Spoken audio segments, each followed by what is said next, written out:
thank you for joining with me. We are picking up the reading in the Manual for Teachers, section 22, How Are Healing and Atonement Related? And we are on paragraph 5. When a teacher of God fails to heal, it is because he has forgotten who he is. Another's sickness thus becomes his own.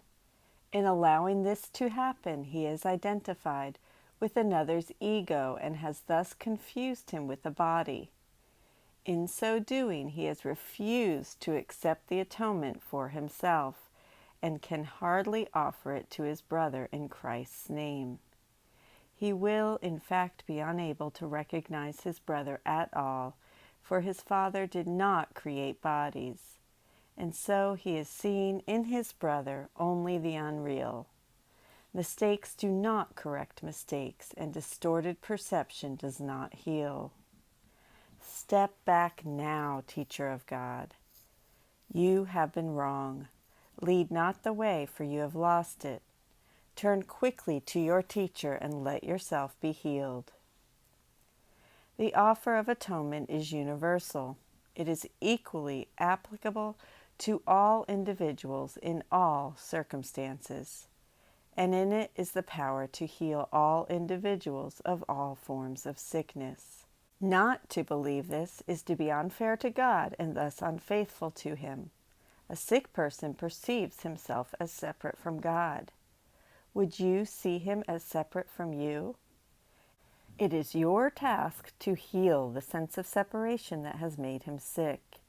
It is your function to recognize for him that what he believes about himself is not the truth. It is your forgiveness that must show him this. Healing is very simple.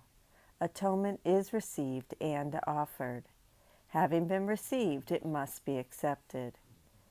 It is in the receiving, then, that healing lies. All else must follow from this single purpose. Who can limit the power of God Himself?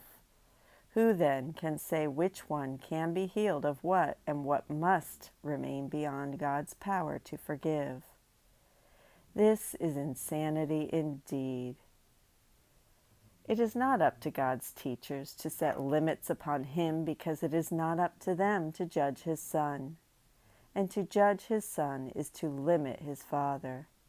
Both are equally meaningless.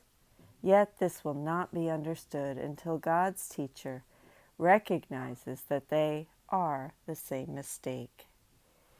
Herein does he receive atonement, for he withdraws his judgment from the Son of God, accepting him as God created him. No longer does he stand apart from God, determining where healing should be given, and where it should be withheld. Now can he say with God, "This is my beloved Son, created perfect and forever so." Thank you so much for joining with me today in the Manual for Teachers, the conclusion of section 22. I love you. Have a beautiful day, and I will see you tomorrow.